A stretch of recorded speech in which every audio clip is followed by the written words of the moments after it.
This is the Action Movie Guys podcast, bringing you action movie reviews from across the decades, plus box office numbers and insight like never before. And now, your hosts of the Action Movie Guys podcast, Alex and Nate. Welcome everyone to a brand new episode of the Action Movie Guys podcast, episode 283. We're on the continuing the road of X-Men and the X-Men franchise. We're up to the Days of Futures Past from 2014. I'm your host, Alex Figueroa. My co-host is Nate from Netflix Reviews. All right, Nate. I know this. I mean, we always do the how long has it been or all that, but I just want to go straight into the bat. Was this a film when you came out the theater? Did you enjoy this movie? Yes. Or you were like, nah, I wasn't too thrilled with it? No, I enjoyed it. Actually, this was the second movie that I ever reviewed on YouTube when I first launched my first YouTube channel, Netflix Movie Reviews. The first movie I did was The Amazing Spider-Man 2, and this was the second movie I ever reviewed. And I've come a long way. Don't go watch it. It's still on YouTube, but you don't need to watch it. Yeah, I did like this movie. I gave it a good review when I saw it like almost 10 years ago at this point. Yeah, I seen this movie once, and it was in 2014 in the theater. And I'm not gonna lie to everybody. I'm gonna be really honest. I did not like this movie coming out the theater. I wasn't. That's not that I didn't like it. I was like, oh, I hated it. It wasn't. Just something was off about this movie. It's pretty interesting watching it now that I'm 40. It's like totally different rewatch. Taste. So yeah, it's gonna be pretty interesting when we break this film down. So I saw this movie then in 2014. I did not rewatch it until the Rogue Cut came out. I never seen that. Yeah, which was maybe 2017 or something like that. I watched that on Blu-ray, and that's it. So this was only my third time seeing it, but my second time seeing the original version. So I don't rewatch it much, but I did like it. Okay. All right, so let's get right to it. All right, so let's start it off first with the financials. Okay, let's see if this movie was a hit amongst the community of fans of comics, right? Yeah. All right, look, the budget was $200 million, and now going with the logic that you hit me with, that it has to be double. So it has to make 400 or more. To break even. Yeah. To break even. So it has to hit 400 to break even, and then anything higher than 400 would be successful, right? Mm-hmm. Well, this thing made a worldwide number of $746 million. All right. Big money. And not only big money, I think this is the highest grossing so far out of all the ones you've done. No, you've never said 700 about any of the X-Men movies. No. So this was a juggernaut. But you got to remember, though, coming off of the First Class, this is the first film that is uniting the original X-Men with the First Class. So I think that had the advantage there also. Also, Bryan Singer coming back to direct. Oh, and Bryan That was Singer. The other big thing about it. That's a thing that I want to tackle on when we're talking about, because he was a big factor in this film. But okay, so with that said, we got the financials out the way. Now let's get right into the critics and the audience. What was the score on that? Well, you know what? If you were not impressed enough with this being the highest grossing X-Men movie, it is also the highest reviewed X-Men movie. This has a 90% critic score and a 91% audience score. So it is very well received critically. It was a big success for Fox, and overall well liked, apparently. So without our take, people seem to enjoy it quite a bit. 90, bro. Like, I think that is the highest that we scored. It is. Yeah, I think even X-Men 85 or something was X-Men 2. 80s. Yeah, 85. Yeah, it was 85, 86, I believe. Yeah. Those were the two numbers. 90 and 91. That's crazy. Yeah, that's nuts. All right, well, I want to get into it because this is really intriguing. All right, so let's get into the lead character. Now, it is Wolverine because he gets to go through time, but I'm going to let you take the reign and I'll follow you what you think it is. Yeah, so, with these, we have to I feel like we always single out a main guy, but we rate the team because these are team movies. This is not an individual show. This is an ensemble cast. There's a lot of actors, a lot of great actors, and a lot of great characters. So that being said, Wolverine's back. I love to see it. I absolutely love. We've already reviewed all three of Hugh Jackman's solo movies. We reviewed the first three X-Men movies where he was prominent. He is Wolverine to me. On film, he's it, and I think this was after Wolverine and before Logan, and I think it is, as far as the X-Men team movies, his best performance. I think he's great. He absolutely owns it. I love the whole thing of like he can't, he's the one who has to go back in time because he's the only one that could survive it. Pretty much physically.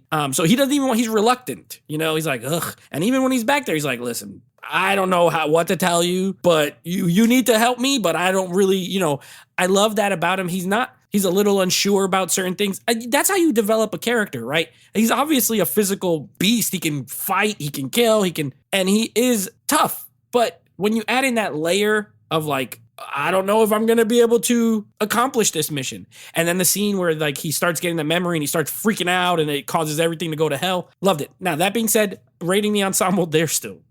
Michael Fassbender is still the best Magneto on screen, period. I did like, though, seeing McKellen so you could see the difference between their two selves. I don't know if you'll agree, but it does somehow feel like Ian McKellen is the older version of the Michael Fassbender Magneto in this movie. Like, I could believe it when I'm watching it. I don't feel the same way necessarily about Professor Xavier, to be honest. And I like McAvoy, don't get me wrong. But even when he's having that conversation with himself, it doesn't always seem like they're the same guy. Whereas if Magneto talked to Magneto, I would feel like that's the guy, that is him older. You know what I mean? So it's not a knock. I give it a 5. I think the cast is great. Mystique is still a main player, but is a little bit backseated in certain elements. She's just more integral to the story, which we'll get to in storyline. But yeah, I love the cast. I love all the characters. I enjoyed watching them. Yeah, I agree with you. Wolverine was amazing in this one. And it's crazy because like even when I was watching it and I was just like, holy hell, like the scene that he wakes up in the 70s and this dude has his shirt off.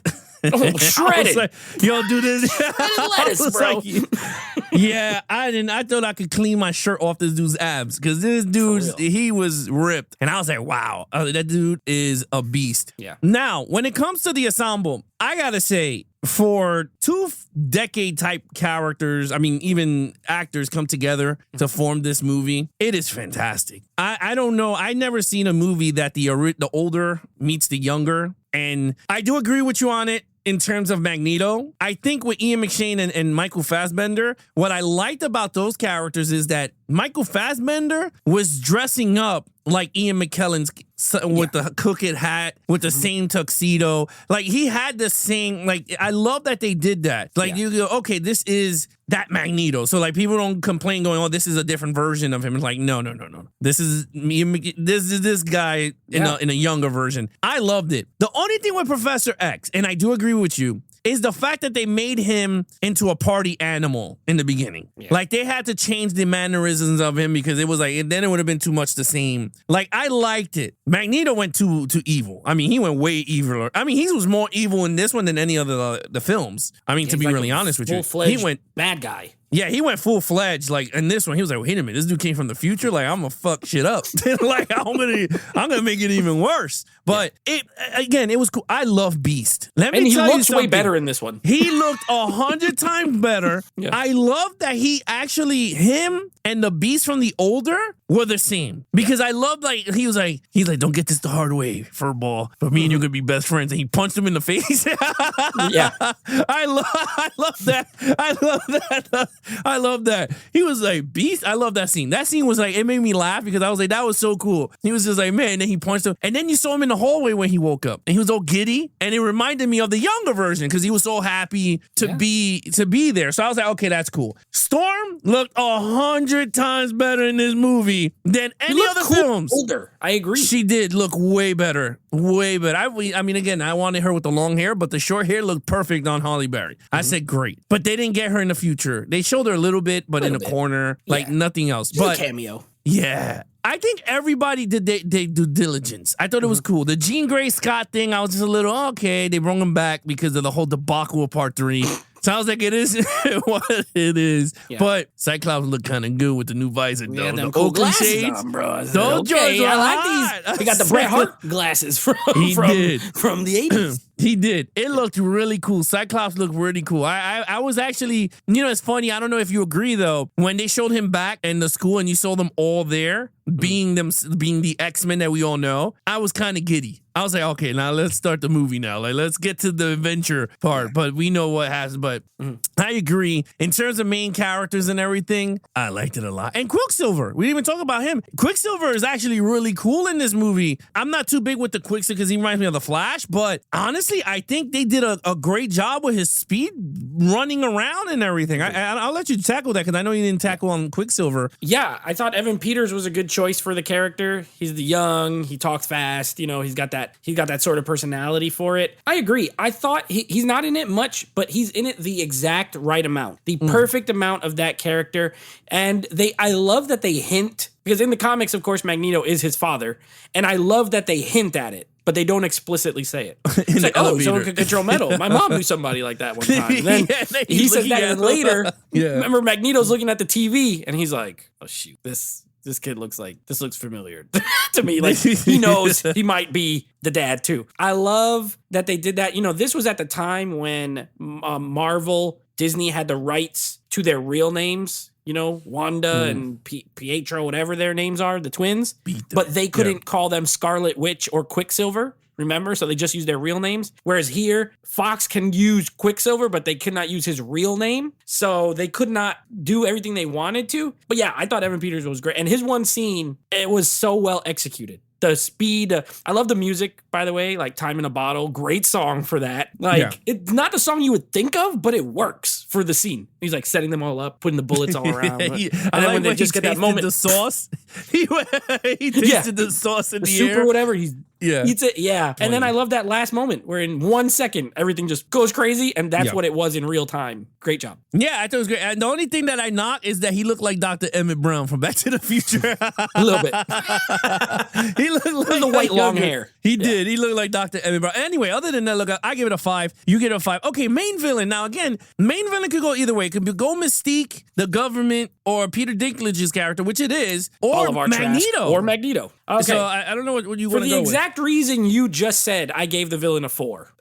So, if it was way focused, because they're all great choices. In another universe, just Mystique is the villain that they need to stop, and it's a 5 out of 5 to me because of the motivations, because of the execution of everything. In another universe, just Magneto, they free him, and he immediately turns on them, and he is the main antagonist, and it's a 5 out of 5. And there's another universe where it's Trask, Peter Dinklage, and his hatred of mutants and the whole thing, and it's also a 5. But because it's like all of them, and then sometimes Mystique most of the time she is bad, but then, there's that little part of her that wants to do the right thing, and then Magneto starts off still, which I like. I love anytime him and Xavier are like working together, playing chess, anything. But still, he's not like ultimately bad the whole time. He is by the end. And then Dinklage kind of ends up getting the back seat at a lot of times, even though he is really a main antagonist. And then you could even say the Sentinels are like pretty much a part of that. So I think the villain element's very good. So I did give it a 4. I just think there's too many. And if they picked one and really hit it hard, I probably would have given it a 5. Yeah, I mean, I agree. I gave it a 4. I wasn't too crazy with the design of the Sentinels. The new ones or the old ones? Or any of them? The old ones I thought would look better because it reminded me of the cartoon versions. The new one like what you know. Yeah, the new one reminded me of that Volsecinator from Thor. What the hell was it? What was that thing called? I know what you mean. The thing that shoots beams out of its face. It's the all same metal. thing he did. Yeah, it was the same freaking thing. I was like, all right. That design was kind of awful. Whoever thought of that. I mean, they used it later on. They look like Terminators. Not yeah, I wasn't sold on the Sentinels, the future versions. I like the older versions. I even liked it when Magneto put the beams in them. I thought they looked way better with the metal in them. Yeah, the villain, Peter Dinklage was cool. You're right. They didn't focus on him as much as they wanted to. I like that they got William Stryker, a young version there, and they did indicate Jason is still in the timeline too, his son that we saw in X-Men 2 with the one green eye, blue eye. I did enjoy that. Mystique, I like Mystique. I don't know. That character's so awesome. Whether it's Jennifer Gardner or my girl Rebecca Romijn, I wish there was a scene both of them came together. Like Professor X, you know what I mean? Or like a side-by-side of them doing something. I liked it. I was like, man, I like Mystique. Her character was so cool in this film, but you're right. And then Magneto, I mean, this dude is just an evil fuck. I was like, holy hell. I'm like, this dude is no. He was like, wait a minute, Charles has no powers? Oh, I'm going to shoot the bitch. Like, Where he just lifted like, up wait a whole minute. entire Washington Redskins football stadium. That's and what it moved was? I thought it was Candlestick Park, the baseball team. No, they're in D.C. It was the Oh, Washington okay. Redskins stadium, and he put it around the White House so nobody could get in. That's gangster. genius. Mad genius. Yeah, I was like, that's crazy. I mean, I like Magneto in this one. I think I prefer, I like how he was in this movie. And that, oh man, let me just tell you something. His suit at the end of the film was badass. And they redid his helmet because his helmet looked way better in this one. They tagged it It up. looked a like bit. distressed. It was cool. Yeah, that looked way better than the polished purple and the other one. I liked. Yeah, the villains, like I thought the villains was good in this film. I thought it was they were great. They carried the films and stuff, and I love the well, that's more action. So anyway, I give it a 4. All right, let's get into action sequence. Okay, so I was torn on this one. And ultimately, I ended up where I feel like I end up with most of these X-Men movies, and I gave it a 4. Like, for action, for 5s, it really gotta be just totally crazy. And this is, once again, this is a more of a character-driven story. It is more about these characters than the action. But the action's really good. So I have to give it the next highest score, which is a 4.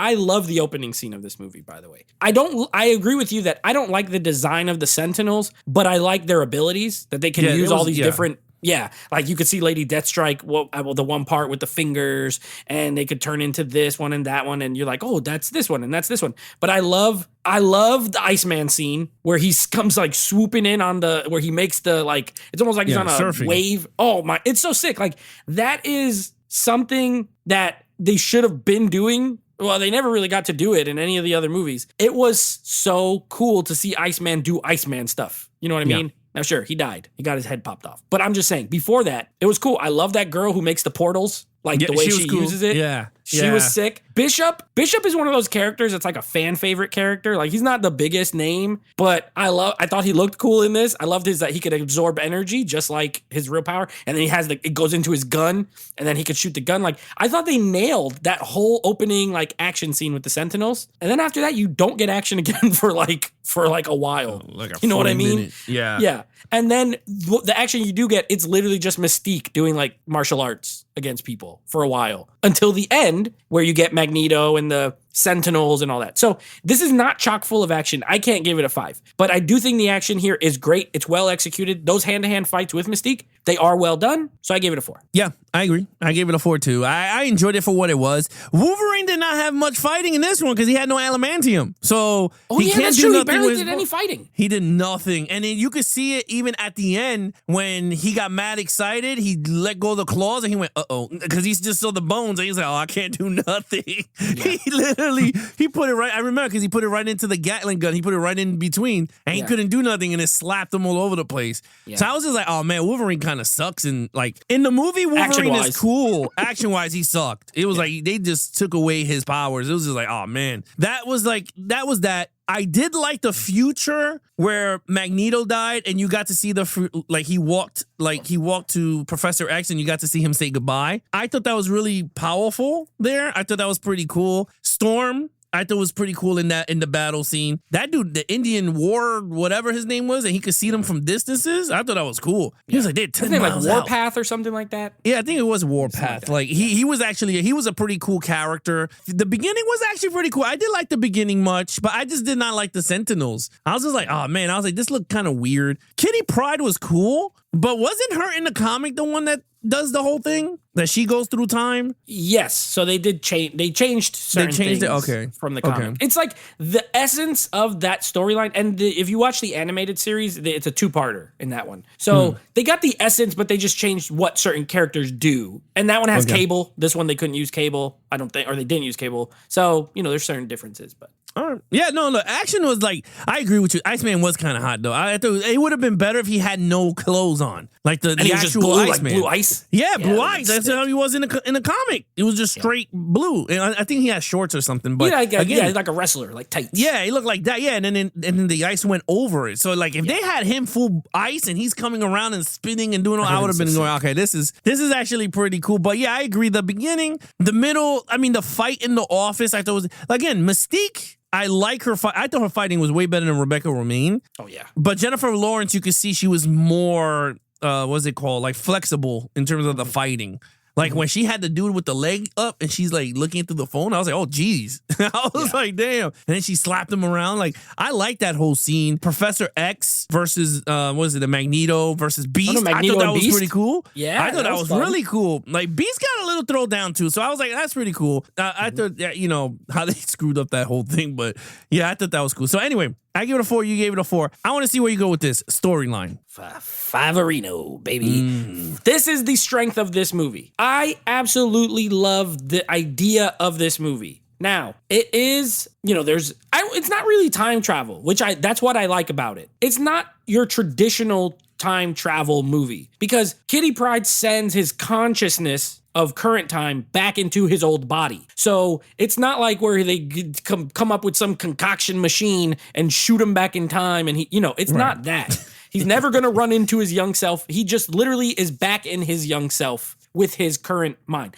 I think that's a great idea to do it. It's an easy way to follow. You know what I mean? And I love that they go back and forth. Like they show what's happening in the future and what happens there affects the past and vice versa. When he has that episode and he freaking claws Kitty Pryde in the side and it's like, oh my gosh, this is not going well, in the future. So I love the balance that they did there. And again, even though it affects the villain category for what we do, I think they did have at least the villains were good. Like I understood all their motivations and I thought they were all good. I see what Trask was doing, the government, he's a little guy. That picture in his office is hilarious where he has that painting of him like giving that kid a metal leg or whatever. So funny. He looks at himself as this savior and probably has some sort of complex because he's a little person. You know what I mean? It all works. The Sentinel idea is cool. Magneto is a boss in this movie once again.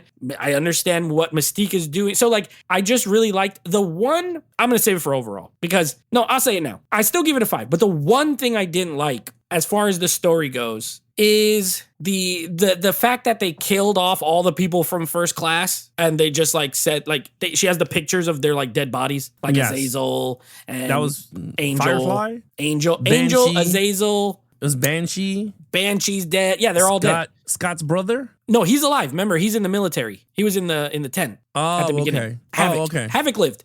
Yeah. He's the only one though. He's the only one that's in this from the First Class group. They're all and Beast, of course, and Mystique. So I just wish I get why they did that and they got them to use all their powers, but I wish they went more into how did they do that? They just walked up to them and took them. All these other mutants they're not that easy to just take down. So I don't know.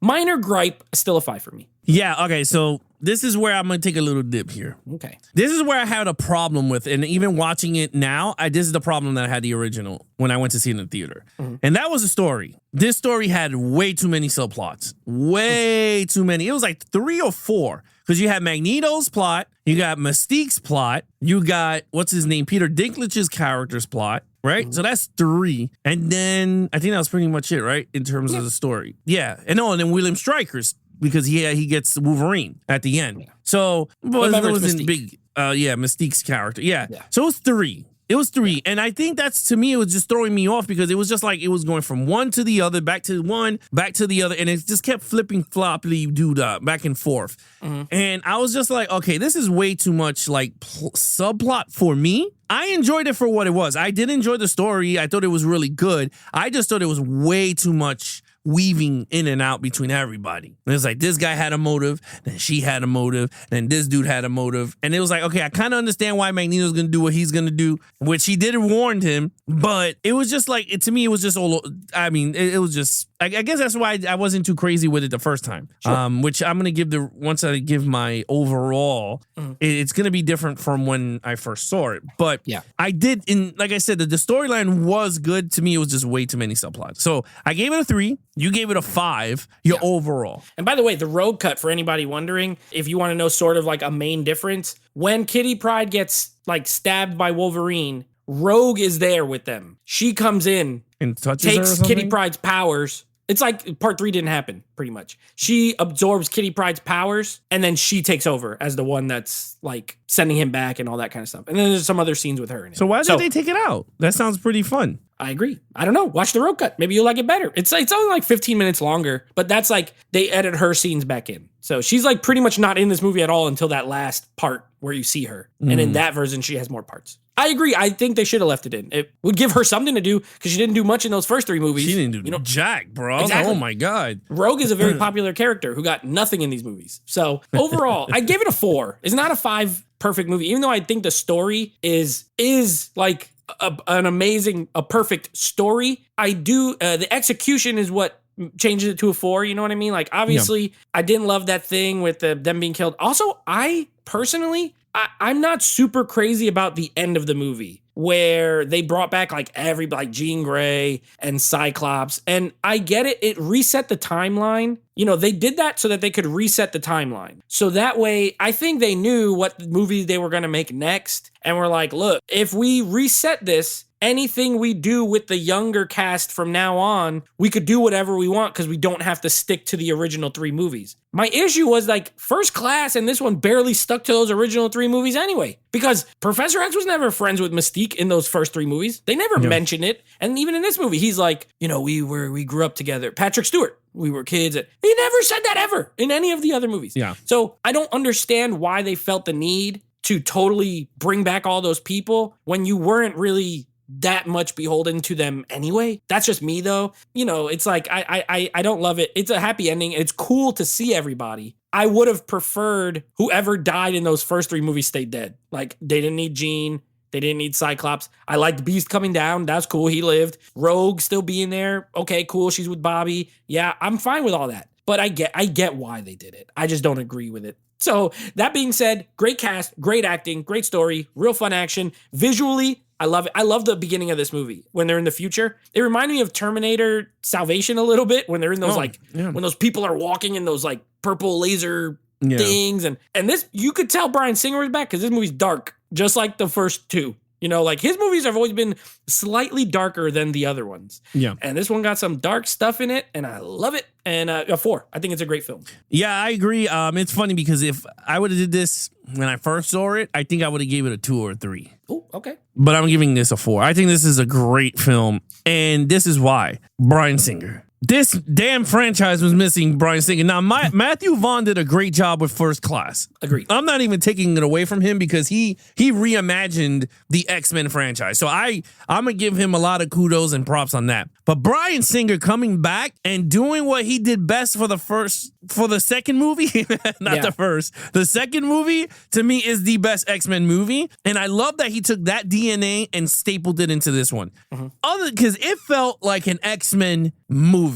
And I loved how if he did get help from Matthew Vaughn, how to handle the original characters and all this, the First Class characters, because I thought it was fantastic. I thought everything worked out. The score was really well. I agree with you. To me, it reminded me, it started like with the whole Magneto thing of everyone walking in a concentration camp, like all mopey and all that. Like, I was like, you know what? This is Bryan Singer, because it started exactly people with the human helping the mutants, and they still get killed. So it's like, okay, I like where we were going with this, and I thought it worked. Again, I love the entire cast. I wish we got more movies with them. I'm gonna be honest, and I don't mean together. I mean the older crowd with the older, the younger with like the younger. Like they kept making separate storyline movies, the old X-Men and the young ones. Yeah, I think that would be awesome. It would be pretty cool, and it intertwine somehow. Yeah. Like, you know, whatever happened in that movie, they'll reference it when they were younger, or when they did it younger, they reference it when they were older.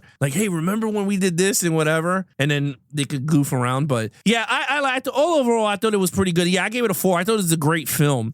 And it looked fantastic in 4K. Oh, beautiful. And it sounded great. I want people to understand the X-Men franchise, whoever did the transfer, did a great job on all of them. So far, I didn't see Apocalypse, and we didn't get to Apocalypse and Dark Phoenix yet. So I bet they look good, though. Honestly, I bet they look great. I bet they look great. From what I remember, quality notwithstanding, I'm sure they look and sound great. I think when I remembered Dark Phoenix, I was like, holy crap, this thing looked clear as a mother effer. Like, I remember that one was really clear from what I remember. And what I did remember was I did enjoy that movie. Dark Phoenix. But anyway, yes. So 4 total points. 22 out of a 25. Now that we have finished our review, I feel like I can comfortably say this, when I came out of the theater and now, I think this is my second favorite X-Men film. I still rank X2 as as my favorite. I think it's the best. And then this one for me has always been number 2, and then First Class. So I have not seen Apocalypse since the theater, and I have not seen Dark Phoenix since the theater. So we'll see if that changes. But I love this film. I think it is the second best X-Men movie. You know, it's funny. Like, I gave it a 20.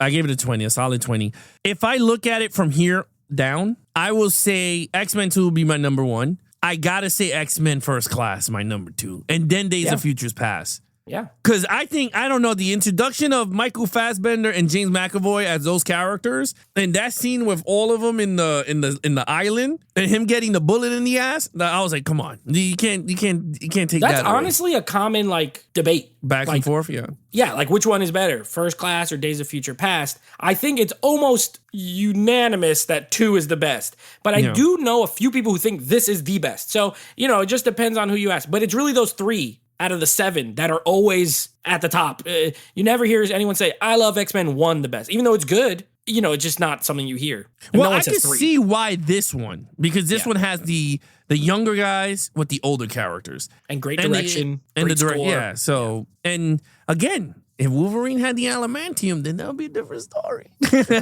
You're right. I agree. Yeah, but, I mean, imagine if he... and again, they went back in time. Mm-hmm. And we still haven't seen Scott. Imagine if Scott was in Cyclops the 70s. Is not allowed to. This dude have any is success. that one scene though. I felt it. I was like, okay, Hugh Jackman became a way better actor at this time. When he talked to Professor X and he goes, "Do me a favor." Yeah. He was like, "Bring back. You got to find them all." Yeah, I love that part. That scene was so awesome. He goes, "You got to get Jean. You got to get Scott. You gotta come get us." Find us all. And I love I love the last line, Professor X, I'll try my best, and he's like, "Your best is good enough." I'll accept it. I was like, look at these guys act. Look at these guys. Yeah. Call up the Academy and let's get them some love. Maybe not that, but they were great. I thought that was a great scene. That scene, because it was the older Wolverine telling the younger dude, dude, we need you. He goes, where we are in our lives, we need you, Professor. It's like they flip-flopped. Professor X always been the wise person to Logan, and now Logan had to be the wise person to Professor Xavier. So... great. Because like you just said, it's because Wolverine, because of the impact that Professor X had on Wolverine, that he's like, bro, I need you in my life when this is all said and done. You need to find us and put us together. And I liked it that he was just like, I and that ending when he So this is where I wanted to ask you before we go end it. When Professor X goes, "Oh, you're back." Yeah. This is the question that I have for you. It looked like he was in the room. It looked like he was walking around, but he was not yet snapped back into reality. Mm-hmm. Is that what we will talk? Is that what was going on in that one scene? Because I'm thinking Wolverine was just being a different Wolverine until he woke up and he was just like, "Well, what the hell just happened?" He came back to life. I think that Professor X is the only one who knew probably because of his powers. You know what I mean? What happened. Because, no one else knew that they actually died in another timeline. Right. No one else knew any of that stuff. And Logan, when he wakes up and he's walking around, he's like, what? Wait a second. When he last was awake, he was laying on that table and he was being sent back and it was the future and it was all bleak. So I think Professor X knew that, and it could have been just a mental type thing where he's like, you're finally, maybe, who knows, 2 days before that, he could have just been walking around in a haze, That's what I was saying. Exactly. That's kind of how I looked at it too. Yeah. Yeah, because I was like, wait a minute. I was like, why did he say you're finally back? Because I'm like, the dude was already he was already in the mansion. So I was like, oh, okay. It looked like he was being a different Wolverine. Everyone was like, oh, dude, you're weird or whatever. Yeah. Until he went to Professor X, dude, what happened? And he was like, oh. And I was like, oh, let me. Because they're all like, why are you acting weird? Why are you being weird? My favorite part is when he went up to Jean and it looked like he was going to kiss her. Scott was like, yeah. Still no, was brother. Cool. Still no. Yeah. I thought he was going to hug him. Like a weird hug. He was like the same old Scott. But anyway, other than that, so those are our total points. All right, Nate, what is coming up next on the podcast? All right, we are actually wrapping up our sci-fi action month with our final sci-fi action movie, a movie called Serenity from 2005. So that's going to be our next episode. And then next week, we will see, does Bryan Singer still have the magic touch? Because it's his last X-Men movie, a little movie called X-Men Apocalypse. So we will be reviewing that one second to last. And I'll be honest with you, Alex, usually when we do these franchises, by this one, by the fifth, I'm ready to move on. Yeah. I can't say that with these. I've liked watching all of them. Even the bad ones are like, this is watchable.